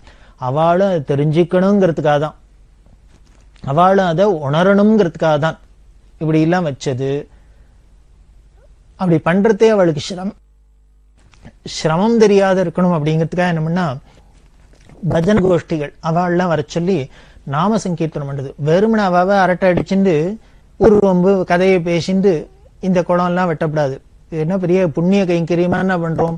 அதனால அதுக்கு பகவான் நாமாவை சொல்லணும். அதுல நாம சங்கீர்த்தனத்தோட இசைக்கே நம்மளோட கஷ்டங்கள்லாம் போக்குறது, நம்மளோட சிரமங்கள்லாம் போக்கக்கூடிய ஒரு பெரிய மருந்தா இருக்கு நம்ம கர்நாடக இசை. அது தெய்வீகமானது. அதனால அந்த நாம சங்கீர்த்தனத்தை பண்ணி பஜனை எல்லாம் பண்ணிட்டு இதோடெல்லாம் பண்ணின்னு இந்த குளம் வெட்டுறாப்புல இருந்தது. இத்தனை உற்சாகம் எல்லாம் படுத்தினத்தினால்தான் போல இருக்கு ஒரே நாள்ல இத்தனை பெரிய குளம் வந்துடுத்து. இப்படி இந்த பொறையாறுல இந்த குளம் வரத்துக்கு, இந்த பூர்த்த தர்மம் நடக்கிறதுக்கு முக்கிய காரணமா இருந்தவர் வீரப்ப பிள்ளைங்கிற ஒரு பக்தர். இவர் மாயவரம் அந்த பகுதிகளுக்கு முத்ராதிகாரிகள் சங்க தலைவராக இருந்தவர். பெரியவாழ்கிட்ட ரொம்ப அசாத்திய பக்தி. இந்த பொறையாறு அந்த குளம் வெட்டி அந்த திருப்பணி முடிஞ்சோன்னா அன்னைக்கு சாயந்தரம் பெரியவா மடத்திலேருந்து ஸ்ரீகாரியத்தெல்லாம் அனுப்பிச்சு அவளுக்கு பிரசாதம்லாம் கொடுக்க சொல்லி எல்லாம் பண்ணி அவளை கௌரவப்படுத்த சொல்லி எல்லாம் சொல்றதே அவளை உற்சாகப்படுத்தி 4 வார்த்தை பேசணும். இதே மாதிரி இந்த ஒரு முன்னுதாரணமாச்சுன்னு மற்ற இடங்கள்லாம் நடக்கணும் அப்படிங்கிறதுக்காக சொல்றதே பெரியவா சொன்னா பல விஷயங்கள்லாம் சொல்லி அனுப்பிச்சா. அதுல மடத்து மேனேஜர் சொல்றதே சொன்ன, இந்த வீரப்ப பிள்ளையோட பெரியவாழ்கிட்ட இருந்த பக்தி தான் இத்தனாம் பெரிய கோலம் ஒரே நாள்ல வராப்பல இருக்கு. நம்ம புராணங்கள்ல பாக்குறோம். திருவாரூர்ல பார்த்தேன்னா சுவாமி என்ன பண்ண, ராவோட ராவா பூதகணத்தை விட்டு இத்தனாம் பெரிய மண்டபம் 1000 கால் மண்டபத்தை கட்டினா ரத்த பண்ண எல்லாம் பாக்குறோம் இல்லையோ. அந்த புராணங்கள்லாம் சொன்னது சத்தியமா இருக்கும் அப்படிங்கிறதுக்கு ஒரே ஒரு நமக்கு எங்கேயானு தெரிஞ்சுக்கணும்னா பெரியவா பண்ண காரியங்கள்லாம் பார்த்தாலே தெரிஞ்சுடலாம். இப்ப கண்ணெதிர்க்க பொறையாறுல ஒரே நாள்ல, அதுவும் கார்த்தால 6 மணிக்கு ஆரம்பிச்சு சாயந்தரம் 6 மணி, 12 hours, இந்த 12 மணி நேரத்துல இத்தனாம் பெரிய குளம் வெட்ட முடியுமா ஒரு சாதனை பண்ணியிருக்கான்னா, இப்ப ஏற்பட்ட ஈஸ்வனால ராத்திரியில ராவோட ராவா ஏன் எதைத்தான் கட்ட முடியாது, எதைத்தான் வைக்க முடியாது, எதைத்தான் பண்ண முடியாது, அப்படி ஒரு அதிசயமா இருந்திருக்கு. அதுக்கப்புறம் திருவலஞ்சுழின்னு ஒரு க்ஷேத்திரம் சுவாமி மலைக்கு பக்கத்துல இருக்கு. அந்த திருவலஞ்சுழியிலையும் இதே மாதிரி ஒரு குளம் வெட்டப்பட்டது. அதுல கிட்டத்தட்ட 1500 பேருக்கு மேல சேர்ந்துண்டு அநேகமா இந்த கைங்கரியம் எல்லாமே ஒரே நாள்ல பண்ணது, சிங்கிள் டே ப்ரோக்ராம். இப்படி ஒரு நாளைக்கு ஒரு ஊர்ல ஒரு குளம் வெட்டுறது அப்படின்னு இந்த பெரியவா பூர்த்த தர்மத்தை இன்னைக்கு நாம நடைமுறைப்படுத்துறதுன்னு வச்சுனோன்னு வச்சுக்கோ, தமிழ்நாடுல நம்ம ஒத்துட்டு யார்கிட்டையும் கையேந்தி தண்ணிக்கு நிற்கவே வேண்டாம், ஒரு கஷ்டமும் பட வேண்டாம். அவளுக்கு நம்மளோட சாஸ்திரமே, நம்ம சனாதன மதத்துல ஒரு முக்கியமானது என்னன்னா அவாவா தேவி அவாவாளே பார்த்துடணும். எல்லாம் செல்ஃப் கண்டென்ட் அப்படின்னு சொல்றோமே, அது ரொம்ப முக்கியம். அதுக்கு பலவிதமான யுக்திகளா இதெல்லாம் சொல்லப்பட்டிருக்கு. நம்ம எந்த ஒரு விஷயத்திலையும் காரியத்துல இறங்கி மூழ்கி பார்த்தாதான் அதோட கஷ்ட நஷ்டங்கள் தெரியும்.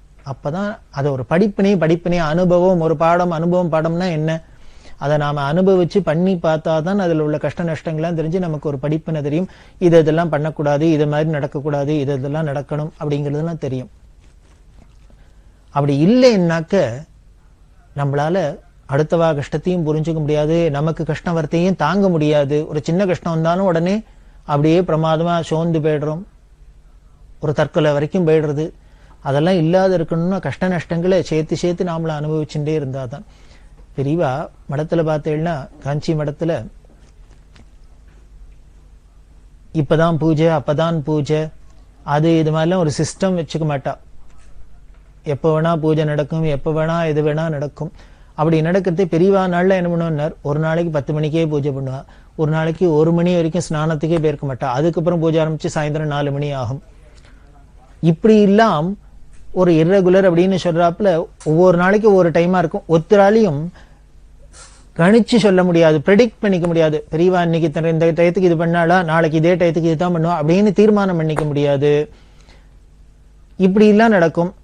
அதுவும் பெரியவா கையால பூஜை ஆகி பெரியவா பண்ற பூஜையை தரிசனம் பண்ணி அவ கையால தீர்த்த பிரசாதம் எல்லாம் வாங்கிக்கிறதுக்கு ஜனங்கள்லாம் ரொம்ப பக்தி ஸ்ரத்தையோட காத்துட்டு இருப்பா. எல்லாரும் ஒட்ட விட்ட தீர்த்தம் கூட சாப்பிடாதான் வருவா பக்தியில. ஏன்னா அந்த சந்திரமௌலீஸ்வரர் தீர்த்தம் வாங்கிக்கணும்னா தீர்த்தம் கூட சாப்பிடாத காலங்காலத்திலேருந்து உபவாசம் இருந்து அந்த முதல்ல இந்த சந்திரமௌலீஸ்வர தீர்த்தம் வயிற்றுக்குள்ள போய் அது நம்மளோட வியாதிகள் தோஷங்கள் பாப்பங்கள் எல்லாத்தையும் போக்கினப்புறம் நம்ம உணவு எடுத்துக்கிறது அப்படிங்கிறது ஒரு சம்பிரதாயமா அதை ஒரு மகிமையா வச்சுருக்கிறதுனால எல்லாருமே அப்படிதான் வருவா. இப்படி எல்லாம் வரத்தே பல பேருக்கு சின்ன குழந்தைகள்லேருந்து வயசானவங்கலேருந்து எல்லாரும் வரா. எல்லாரையும் தாங்குமா சரீரம் அத்தனை நேரம்லாம் சாப்பிடாத இது பல பேருக்கு சில பேருக்கெல்லாம் இடைஞ்சலா இருக்கும், கஷ்டமாவும் இருக்கும். ஆனா கூட இதோட பெருமையை தெரிஞ்சுன்னு எல்லாரும் வரத்தான் வருவா. அப்படிலாம் நடக்கிறதே ஒரு நாளைக்கு மேனேஜர் என்ன பண்ணார், பெரியவாள்கிட்ட சொன்னார். பெரியவா ஒரு நாளைக்கு ஒரு டயத்துக்கு போறா, ஒரு நாளைக்கு ஒரு டயத்துக்கு போறா, இப்படி எல்லாம் நடக்கிறது. அதனால பெரியவா இதெல்லாம் கொஞ்சம் ஒரு சிஸ்டமேட்டிக்கா ஒரு பண்றது, இந்த டயத்துல என்னென்ன பண்றதுன்னு வச்சுட்டா பரவாயில்ல அப்படின்னு பெரியவாள்கிட்ட பிரார்த்தனை பண்ணிட்டார். அப்படி சொல்றதே அவர் என்ன பண்ணார், இன்னொரு ஏதோ ஒரு மடம் அதை பத்தி சொல்லி அங்கெல்லாம் கூட அப்படிதான் நடக்கிறது, அழகா நடக்க அந்தந்த டயத்துக்கு அது இது நடக்கிறது. இங்கேதான் அது மாதிரி இல்லை, ஒன்னும் ரெகுலரா இல்லை, அதனால பெரியவா இங்கேயும் அது மாதிரி பண்ணினா தேவையில்லை அப்படின்னு. உடனே பெரியவா சிரிச்சுட்டே, ஓ அவ அப்படி பண்றாங்கிறதுனா நாமளும் அப்படி பண்ணணுங்கிறியோ, அப்ப எல்லாரும் அங்கேயே போக சொல்லேன்னா அது சௌரியமா இருந்தா அங்கேயே போட்டுமே அப்படின்னா மேனேஜருக்கு என்ன சொல்றதுன்னு தெரியல. அப்ப என்ன பெரியவா அலட்சியத்துல சொல்றாளா? அலட்சியத்துல சொல்லல, பின்னால சொல்ல போற வார்த்தை தான் பெரியவா ஏன் இப்படி பண்றாங்கிறதுக்கு நமக்கு உணர்த்த போறது. பெரியவா சொல்றா, இங்க வந்தாக்க இப்போ சாப்பாடு கிடைக்குமா, இந்த பூஜை ஆகி பிரசாதம் வாங்கிட்டு அப்புறம் தான் ஆகாரம் பண்ண முடியும் அப்படின்னா அது வரைக்கும் இவ பசியா இருக்க வேண்டியிருக்கு, நான் வேணும்னு தான் பண்றேன். இங்க வந்தாலும் பசின்னா என்னன்னு தெரிஞ்சுக்கட்டுமே. அந்தந்த வேலைக்கு நமக்கு வயிற்றுல ஆகாரம் போடலன்னா, சாப்பாடு கிடைக்கலன்னா நம்ம எவ்வளவு தவிக்கிறோம், நம்ம எவ்வளவு சிரமப்படுறோம் அப்படிங்கிறது ஒரு மனுஷனுக்கு எப்போ புரியும் அப்படின்னார். வீட்டுல வேலைக்கு டான்னு சாப்பிட்டுட்டு உட்காந்துட்டு வீட்டுல சௌக்கியமா உட்காந்தோம்னா நமக்கு அந்த தெரியுமோ, அந்த சிரமம் தெரியாது. அப்படி நமக்கு அந்த சிரமம் தெரியாதனாலே யாரானு வீட்டுல வந்து அம்மா தாயே பசிக்கிறது அப்படின்னு பிச்சைன்னு கேட்டா நமக்கு அவளோட அந்த பசியோட கொடுமையை நம்மளால உணர முடியாது. உடனே எடுத்துன்னு வந்து போடணும் அப்படின்னு உடம்பு பறக்காது.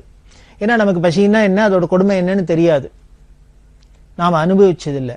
அப்படி அனுபவிக்கணும் அந்த பசின்னா என்ன கொடுமை, அது எவ்வளவு சிரமம்ங்கிறது இங்க வந்தான அவ தெரிஞ்சுக்கட்டும். அப்படி தெரிஞ்சுட்டாள்னா தான் நாளைக்கு யாரானு பசிக்கிறவாளை பார்த்தா, பசின்னு பார்த்தா இவாளுக்கு உடனே ஓடி போய் அவளுக்கு சாதம் போடணும், அவளுக்கு உபகாரம் பண்ணணுங்கிற ஒரு பரோபகார சிந்தனை வரும். அந்த நல்ல எண்ணம் வரணும், அந்த நல்ல காரியம் வரணுங்கிறதுக்காக தான் நான் இங்க காயப்போறேன், வேணும்னு தான் பண்றேன். எனக்கு மட்டும் தெரியாதா, வரவாளுக்கெல்லாம் தாங்காது, பசிக்கும் எல்லாம் இருக்கும். அவ வீட்டுல சௌக்கியத்தை அனுபவிக்கிறது, இங்கேயும் இந்த அனுபவிக்கிறது. இது மடத்துக்கு வருவானே, என் மடத்துக்கு வந்தா அவளைக்கு சாப்பாடு காஃபி இந்த டயத்துக்கு அப்படின்னா என்ன பண்ணும்னு அந்தந்த டயத்துக்கு தான் வருவா. ஓ 12 மணிக்கு தீர்த்த பிரசாதம், 1 மணிக்கு சாப்பாடா, அப்போ 1 மணிக்கு போனா போறோம் அப்படின்னு தான் தோணும். இதுன்னா அப்புறம் ஹோட்டல் ஆயிடும். அதனால இங்க மடம்னா இப்படித்தான் இருக்கும். இங்க ஜனங்களுக்கு இங்க சௌக்கியத்தை காமிக்கிறதுக்காக இல்லை, சிரமம்னா என்ன அதெல்லாம் அதுக்கு ஜனங்களுக்கு பழகணுங்கிறதுக்காக தான் நான் வேணும்னு தான் பண்றேன் அப்படின்னே சொல்ற. அப்படின்னா அந்த பெரியவாளோட கருணை என்ன சொல்றது, நாம அந்த சிரமத்தை புரிஞ்சுட்டு அடுத்த வாளுக்கு உதவணும் அப்படிங்கிறதுல அவளுக்கு என்ன ஒரு ஆர்வம் இருந்தது, என்ன ஒரு கருணை இருந்தது, பொறுப்பு இருந்தது அப்படிங்கிறது தான் காமிக்கிறது. அப்படி இல்லாம் இந்த பூர்த்த தர்மத்தையும் எதுக்காக சொல்ல வந்தீங்கன்னா, நாம இன்னுமே மெஷினை வச்சுன்னு அதை வச்சுன்னு பண்றதை விட எல்லாருமே அவ உடல் உழைப்பால பண்ணினோம்னாலே அதோட பெருமையே தனி. நீங்க என்னதான் ஒரு மெஷினை வச்சு இத்தனையா ப்ரொடியூஸ் பண்ணி கொட்டுறதை விட நம்ம கையால ஒன்ன பண்றோம் அப்படின்னா அதை பார்த்தாலே ஒரு பெருமையா இருக்கும். இந்த ப்ரைடு அப்படின்னு சொல்றோம். நம்ம மேனுஃபேக்சர் பண்றதுக்கு இந்த மெஷினரி எல்லாம், இந்த விஞ்ஞான ஒரு வளர்ச்சியில இந்த மெஷினரி யுகத்துல நாம இதெல்லாம் சொன்னா அதோட பெருமையை கூட ஜனங்களுக்கு புரியுமா, ஏத்துக்க முடியுமான்னு தெரியல. ஆனா அப்படி பண்ணி பார்த்தா தெரியும். காந்தி எப்படி எல்லாம் வச்சிருந்த இதே மாதிரியில் தானே காந்தியும் பண்ணிட்டார். ராட்டையை வச்சுன்னு எதுக்காக நூக்கணும் அப்படின்னு வச்சார், கைத்தறி துணி எதுக்கு வச்சுக்கணும், கதர்வடையை எதுக்கு உடையணும் அப்படின்லாம் எதுக்கு சொன்னார். இனிமே ரொம்ப மெல்லிசா துணிய மிஷின்ல தயார் பண்ணிவிடலாம். அதை விட நம்ம மொரட்டா இருந்தா கூட, ரஃபா இருந்தா கூட நம்ம கையால நம்மளே நூத்து நம்மளே நெஞ்சு அதை ஒரு வஸ்திரத்தை தயார் பண்ணி அதை கட்டிக்கிறோம் அப்படின்னா நம்மள அறியாத அதுல மனசுல ஒரு சாந்தி வருது, சந்தோஷம் வருது, ஆனந்தம் வருது. இதெல்லாம் எங்க போய் கடையில கொடுத்து வாங்க முடியுமா, எந்த மிஷின்ல இருந்து உற்பத்தி பண்ண முடியும்? அதனாலதான் இந்த பூர்த்த தர்மத்துல இப்படி சரீர உழைப்பை ரொம்ப முக்கியமா சொல்லியிருக்கு. அதைத்தான் வலியுறுத்தி பெரியவா அத்தனை பேரும் ஈடுபடணும் அப்படின்னு சொல்லி அந்த பூர்த்த தர்மம் பல இடங்கள்ல, அதுக்கப்புறம் நாட்டுல பல ஊர்ல, பல கிராமங்கள்ல, பல கோவில் எல்லாம் இந்த குளங்கள்லாம் வெட்டப்பட்டது. பூர்த்த தர்மம் வெகு சிறப்பா நடக்கிறது. இன்றைய காலகட்டத்துல இதெல்லாம் நம்ம ஃபாலோ பண்ணணும், அவசியம் பண்ணணும். அதுதான் பெரியவாளுக்கு நாம பண்ற கைங்கரியம், அஞ்சலி. அப்படி இருக்கிற பெரியவா குருவார விளம்பரம் அப்படின்னு ஒரு ஸ்கீம் சொன்னா. குருவார விளம்பரம் அப்படின்னா வியாழக்கிழமை ஒரு விளம்பரம். இப்ப நாம எதுக்கெல்லாமோ அட்வர்டைஸ் பண்றோம், நம்மளோட வர்த்தகத்துக்கு, பிசினஸுக்காக அட்வர்டைஸ்மெண்ட் பண்றோம். ஆனா பெரியவா பண்ற விளம்பரம் எதுக்கான? தர்மத்துக்காக, தர்மாபிவிருத்திக்காகத்தான் விளம்பரம் அப்படின்னு வச்சுட்டு இந்த குருவார விளம்பரம்ங்கிற ஒரு ஸ்கீமை சொன்னா. அதோட அந்த தாத்பரியம், அதோட பலன், அதோட நோக்கத்தை ரொம்ப பாராட்டி ஹிந்து, மெயில், எக்ஸ்பிரஸ், சுதேசமித்ரன், தினமணி போன்ற பத்திரிகை எல்லாம் வாராவாரம் இதை ரொம்ப தலைப்பொறுப்பா ஸ்ரத்தையா இந்த பெரியவாளோட கைங்கரியத்துல தங்களை ஈடுபடுத்தின்றா. இந்த குருவார விளம்பரம் அந்த பத்திரிகைகள்லாம் வாராவாரம் வந்திருந்தது. அந்த குருவார விளம்பரத்துல ரொம்ப ஆச்சரியமா இருக்கும். இதுல என்ன அவர் அட்வர்டைஸ் பண்ணிருப்பா பெரியவா, என்ன பண்ண சொல்லியிருப்பா அப்படின்னு நமக்கு தோணித்துன்னா அதிசயமா இருக்கு. 3 பாயிண்ட் தான். இதை திருப்பி வாராவாரம் சொல்லணும். என்ன அப்படின்னா, நமது நாட்டில் இருக்கிற குடும்பத்துல எல்லாரும் என்ன பண்ணோம்னார், கால வேளையில ஏந்தினோன்னு அந்த ஏதோ ஒரு மேல்நாட்டு பழக்கம் நம்மள ஒட்டிண்டத்துல ஒண்ணு காஃபிங்கிறது ஒண்ணு. இந்த காஃபி குடிக்கிறது, டீ குடிக்கிறது அப்படிங்கறத வச்சுட்டு இருக்கோம் இல்லையோ. அதை வச்சுட்டு இருக்கோம்னா எப்படி வச்சுட்டு இருக்கோம்னு, நம்ம சாப்பாடு இல்லைன்னா கூட பரவாயில்ல, ஒருவேளை சாப்பாடை கூட நாம விட்டாலும் விடுறதுக்கு தயாரா இருக்கும், காப்பியை விடுறதுக்கு தயாரா இல்ல. பல பேரை பாக்குறோம், ஆச்சரியமா இருக்கு. பசிச்சதுன்னா காப்பியை குடிச்சிட்டு பிசாதறிஞ்சுறாளே வேண்டிய சாப்பாடு கூட வேண்டாம்னு இருக்கா. அப்படி சாப்பாடை கூட தியாமட்டு இந்த காப்பியை பிடிச்சுக்கிறாப்புல இருக்கு. அதுல இன்னொரு வேடிக்கை என்னன்னா, இந்த சாப்பாட்டு செலவை விட ஒரு குடும்பத்துல அதுக்கு சமமா இந்த காப்பி செலவு இருக்கு. நாம செலவு ஜாஸ்தி ஆயிடுத்து, காலம் கெட்டு போயிடுத்து, எல்லாம் விலைவாசி எல்லாம் ஏறி போயிடுத்து, அப்படி இப்படின்லாம் சொல்றோம். அதாவது எக்கானமி ஸ்பாயில் எடுத்து எல்லாம் பொருளாதாரம் அப்படியே வீணா போயிடுத்து, அது இதெல்லாம் சொல்றமே. இதெல்லாம் எதனால? வேற ஒண்ணும் இல்லை, நம்மள்கிட்ட தான் இருக்குது.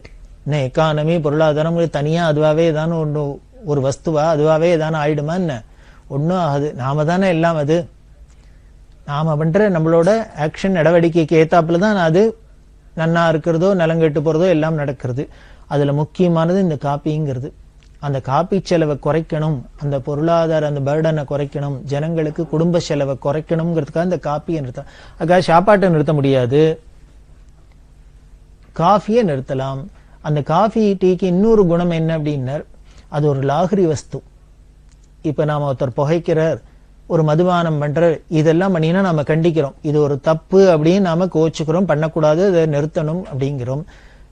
பெரியவாளோட பார்வையில இந்த ஒரு குடியோ புகையோ இதுக்கு சமமானதான் காப்பி டீங்கிறது அவளோட கொள்கை. காரணம், சில பேர் சொல்றத கேட்கிறமே, எனக்கு காப்பி குடிக்கலன்னா தலைவலி வந்துடும் சார், இதை பண்ண முடியாது சார், அதை பண்ண முடியாது சார் அப்படின்லாம் சொல்றோம். அப்படின்னாலே என்ன, அதுக்கு அடிக்ட் ஆயிட்டோம்னு அர்த்தம். எந்த ஒரு விஷயமும் சிம்பிளா சொல்லணும்னா, ஒண்ணு இருந்தா இருக்கிறது, அது இல்லையா அதை பத்தி லட்சியம் பண்ணாத இருக்கிறது. இப்படி இருந்துட்டோம்னா நாம அதை வச்சுக்கிறதுலயோ வச்சுக்காதனால ஒரு கஷ்டமும் இல்லை. ஆனால் என்ன பண்ணிவிடும்னா, அது இல்லைன்னா என்னால உயிரே வாழ முடியாது, அது இல்லைன்னா எனக்கு இது மாதிரி சிரமங்கள்லாம் வந்துடும் அப்படின்னு இருந்ததுன்னா அது நம்மளை அடிமை கொண்டிருக்குன்னு அர்த்தம். அதுக்கு நாம அடிக்ட் ஆயிட்டோம்னு அர்த்தம். அதைத்தான் கண்ட்ரோல் பண்ணணும். இப்படி நாம இன்னொரு விஷயத்துல போய் அடிக்ட் ஆயிட்டு அப்புறம் நமக்கு நாம என்ன சாதிக்க முடியும்? அதுக்கப்புறம் நமக்கு என்ன ஆத்ம குணங்கள் வரும், என்ன வரும்? அதையும் என்ன பண்றோம், காலங்காலத்தாலேயே சுப்பிரபாதம் பாடாப்புல எடுத்தோடனே அதுல போய் ஆரம்பிச்சிடுறோம். அது வேண்டாங்கிறதுக்காக தான் பெரியவா அந்த காப்பி டீ குடிக்க வேண்டாம்னு சொன்னா. அப்போ எனக்கு ஏதானும் ஆகாரம் கால வேளையில பட்னியா இருக்க முடியலையே, ஏதானும் எனக்கு இது மாதிரி இருக்கு சார், எனக்கு சுகர் பேஷண்ட், அது இது ஏதானும் பண்ணலாம் அப்படின்னு சொல்லலாம். அப்ப என்ன பண்ணலாம், அதுக்கு பதிலா அரிசி கஞ்சி, நொய் கஞ்சி, கோதுமை கஞ்சி, இது மாதிரி கஞ்சிகள்லாம் வச்சு குடிச்சாக்க என்ன பண்ணலாம் அப்படின்னா, நமக்கு உடம்புக்கும் அதெல்லாம் ஆரோக்கியம். காஃபி ஒரு அடிக்ட் நம்மள அடிமையாக்குறது அப்படிங்கறதோட இல்ல, செலவு அதிகம்ங்கிறதோடையும் இல்ல, நமக்கு உடம்புல கெடுதலும் பண்றது. டாக்டர்கிட்ட எல்லாம் போனேன்னா ஏதாவது மருந்து மாத்திரை எல்லாம் கொடுக்கறதே என்ன சொல்றேன், அல்சர் முதலான ப்ராப்ளங்களுக்கு முதல்ல காஃபி டீயை நிறுத்துங்கோ சார் அப்படிங்கிற. டாக்டர் காஃபி டீயை நிறுத்துங்கோ, ஒரு வைத்திய. பெரியவா சரணம். இந்நிகழ்ச்சியின் அடுத்த பகுதி நாளை மாலை இதே நேரத்தில் ஒளிபரப்பாகும். பெரியவா சரணம். பெரியவா சரணம். அடுத்த நிகழ்ச்சி திருவாசக இன்னிசை. வழங்குபவர் ஸ்ரீ சத்குருநாத தேசிகர் அவர்கள். பெரியவா சரணம். திருச்சிற்றம்பலம். திரு பொன்னூசல் சீரார் பவளம் கால் முத்தம் கயிறாக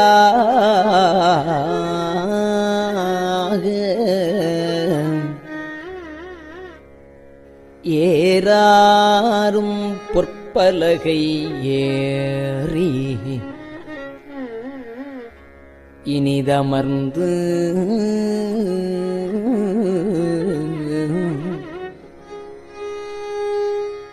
சீரார் பவளம் கால்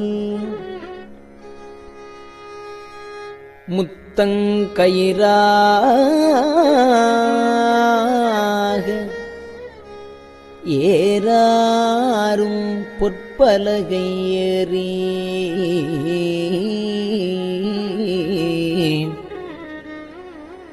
இனிது அமர்ந்து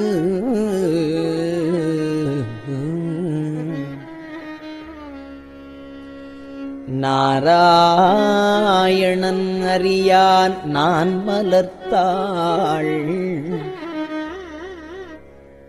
நாராயணன் அறியான் நான் மலர்த்தாள்.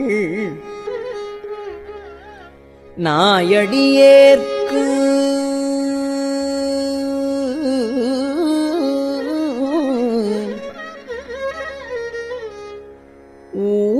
ஊராகத் தந்தருளும் உத்தர கோசமங்கை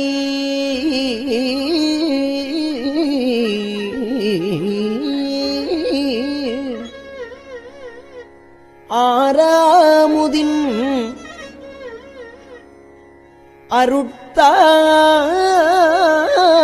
அருட்தாளினை பாடி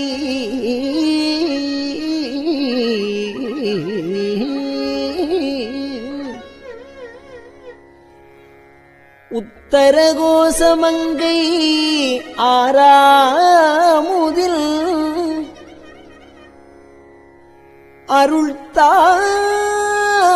அருள்தாளினை பாடி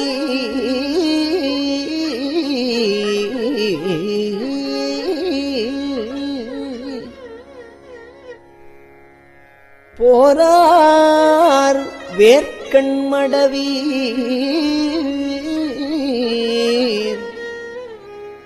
பொன்னூசல் ஆடாமோ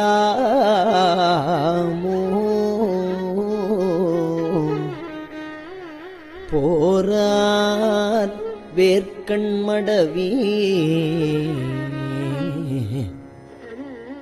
பொன்னூசல் ஆடாமோ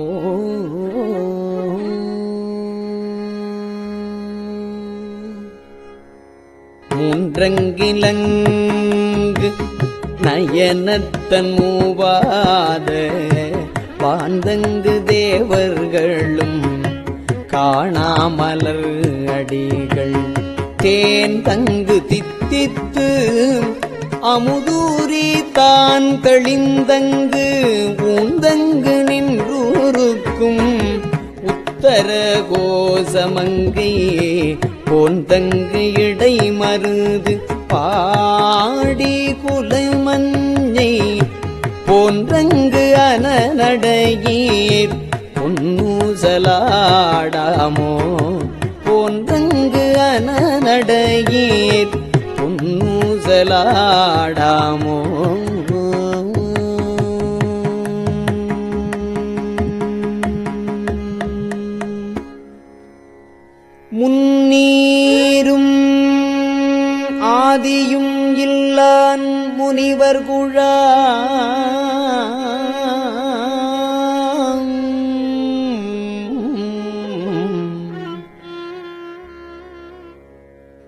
பன்னூறு கோடி இமையோர்கள் தாம் நிற்ப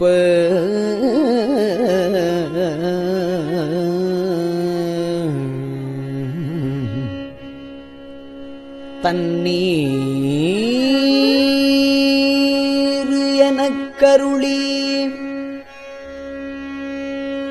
தன் கருணை வெள்ளத்து மன்னூர மன்னுமணி உத்தர கோசமங்கை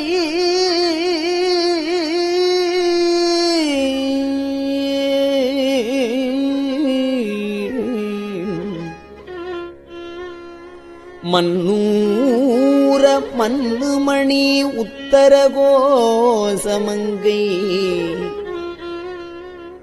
மின்னேறு மாடவியன் மாளிகை பாடி மாளிகை பாடி பொன்னேறு பூமுலையீர் பொன்னூசலாடாமோ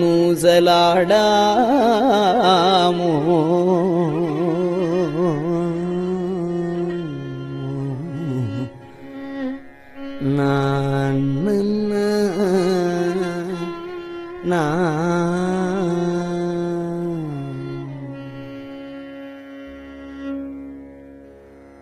நஞ்சமர் கண்டத்தன்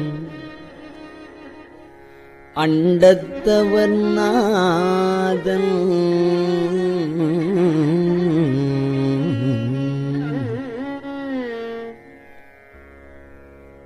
மஞ்சு தோய் மாடமணி உத்தர கோசமங்கை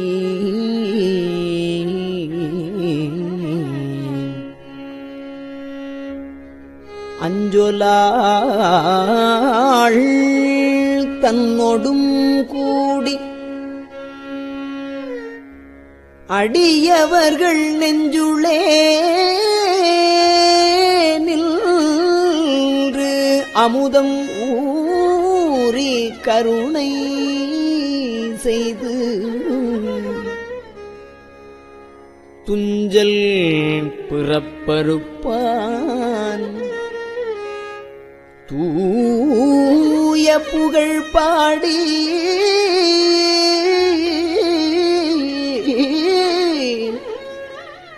புஞ்சமார்வள் வளை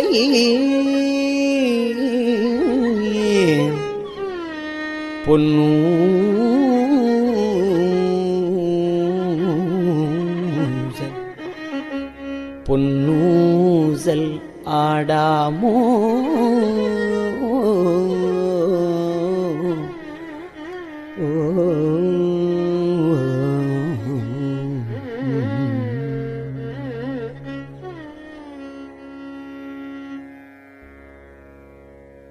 ஆணோ அலியோ அறிவையோ என்று இருவர் காணா கடவுள் கருணையினால் தேவர்குழாம் நாணாமே உய்ய ஆட்கொண்டு அருளி நஞ்சுதனை ஊனாக உண்டருளும் உத்தர கோசமங்கை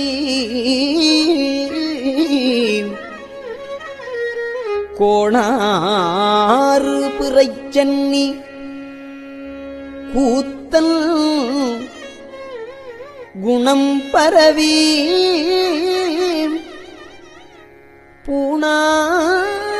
பூணாறு வனமுலையீர்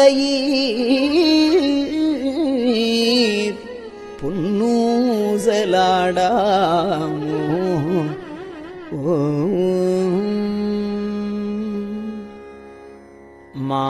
மாதாடு பாகத்தன் உத்தர கோசமங்கை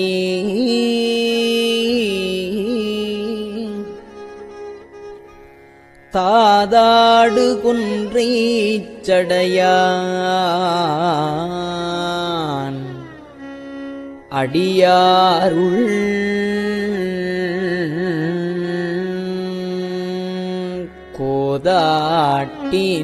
கோதாட்டினாயேனை ஆட்கொண்டு என் தொல்பிறவி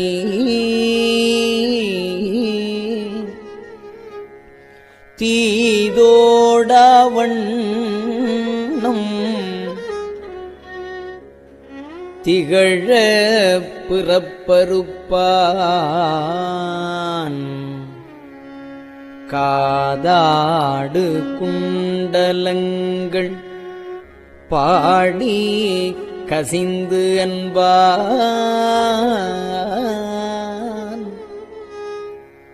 போதாடு பூன்முலையே போதாடு பூன்முலையே பொன்னூசல் ஆடாமோ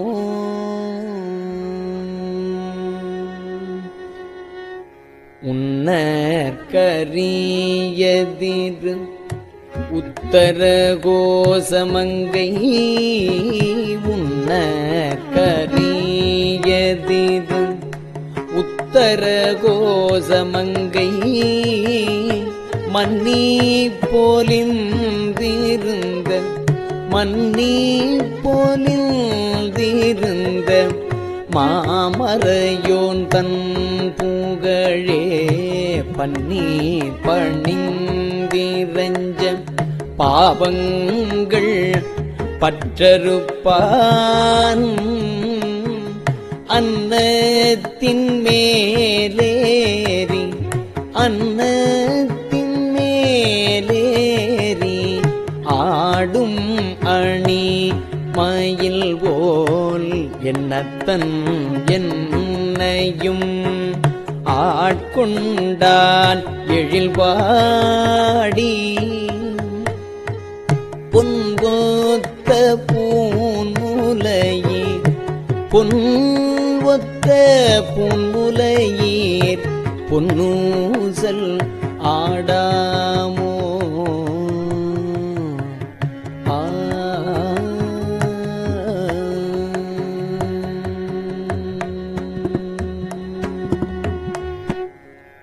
கோலவரை குடுமி வந்து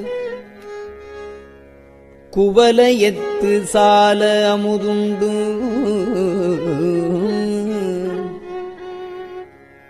தாழ்கடலின் மீதெழுந்து ஞாலம் மிக பரிமேற்கொண்டு நமையாண்டான் சீலம் திகழும் திரு உத்தர கோசமங்கை மாலுக்கு அரியானை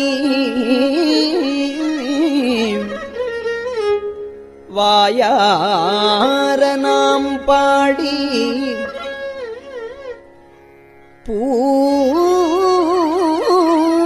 பூலித்து அகங்குழைந்து பொன்னூசல்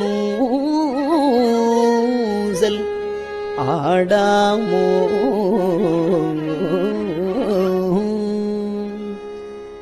தெங்குலவு சோலை திரு உத்தர கோசமங்கை தெங்குலவு சோலை திரு உத்தர கோசமங்கை தங்குலவு சோதி தனியுருவம் வந்தருளி எங்கள் பிறப்பறுத்திட்டு எம்பரமும் ஆட்கொள்வான் பங்குலவு கோதையும் தானும் பணி கொண்ட கொங்குலவு கொன்றை சடையான் குணம் பரவி பொங்குலவு பூன்முலையீர் பொன்னூசலாடாமோ பொங்குலவு கொன்றை சடையான் குணம் பரவி பொங்குலவு பூன்முலையீர் பொன்னூசலா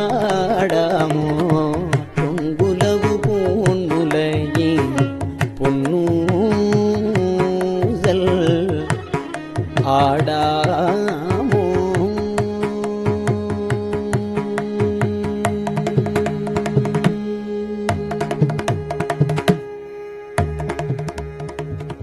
திருச்சிற்றம்பலம்.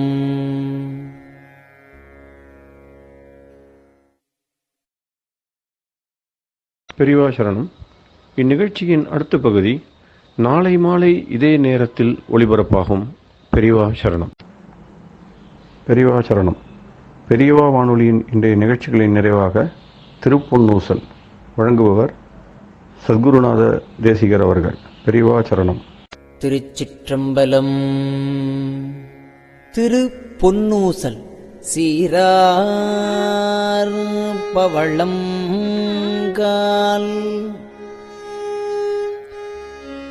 முத்தம் கயிறாக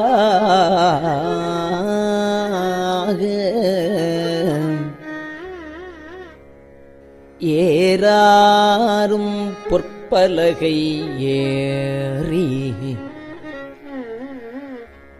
இனிதமர்ந்து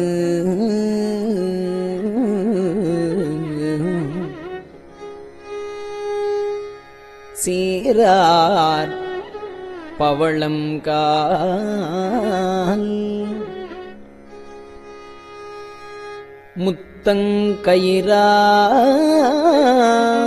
முத்தங்கயிறாக ஏறாரும் பொற்பலகை ஏறி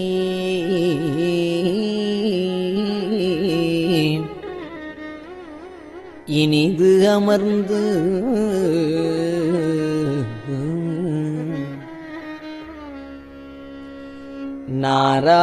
நாராயணன் அறியான் நான் மலர்த்தாள் நாராயணன் அறியான் நான் மலர்த்தாள் நாயடியேற்கு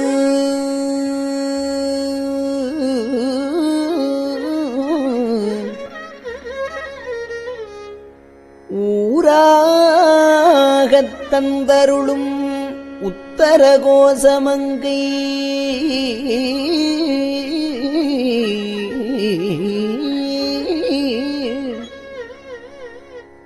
ஆராமுதின்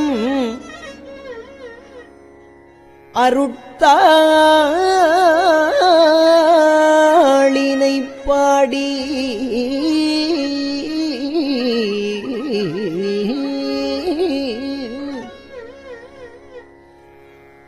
உத்தர கோசமங்கை ஆராமுதில்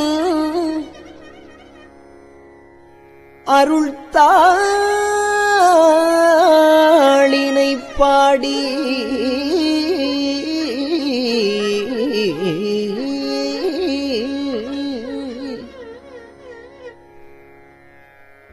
போரார் வேர்க்கண்மடவி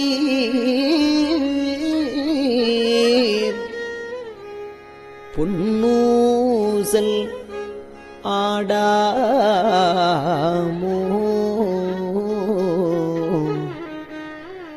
போரார் வேர்க்கண்மடவி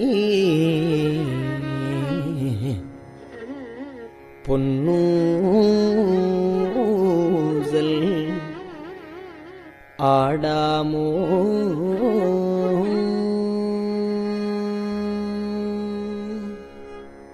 திருச்சிற்றம்பலம்.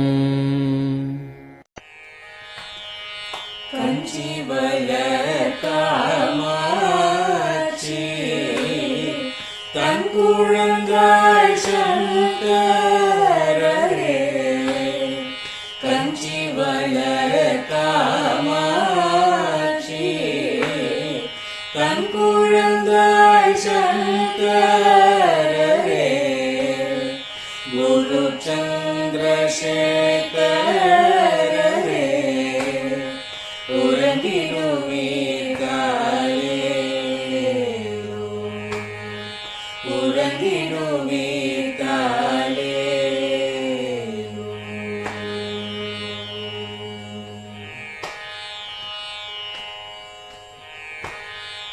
ஆதிகுரு சங்கரராய் அன்றொரு நாள் வந்தவரே 68 பீட்டபதி ஏழுலகும் பூப்பவரே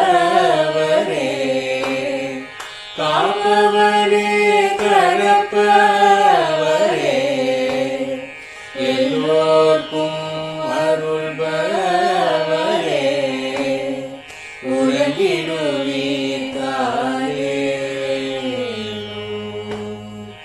அயனுடனே மாலவனோ தேடிய பொற்பதத்தவரே அருமறைகள் சாற்றும் முயல் மலப்பதமே தாரே முக்தி நிலை எய்திடவே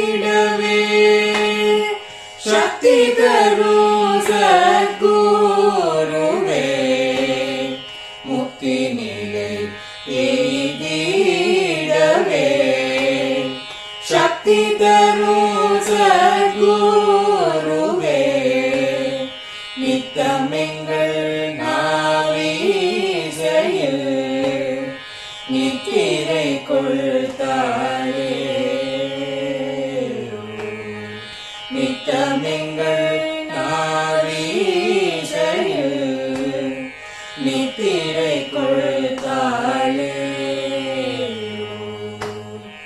நித்தமெங்கள் நாவீசையில்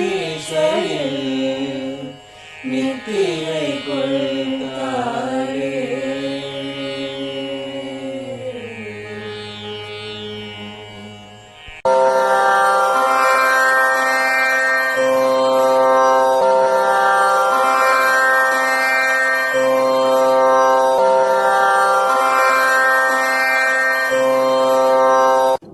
பெரியவா சரணம். பெரியவா வானொலியின் மாலை நிகழ்ச்சிகள் இத்துடன் நிறைவடைகின்றன. எமது அடுத்த ஒளிபரப்பு நாளை காலை இந்திய நேரப்படி 6 மணிக்கு துவங்கும். பெரியவா சரணம்.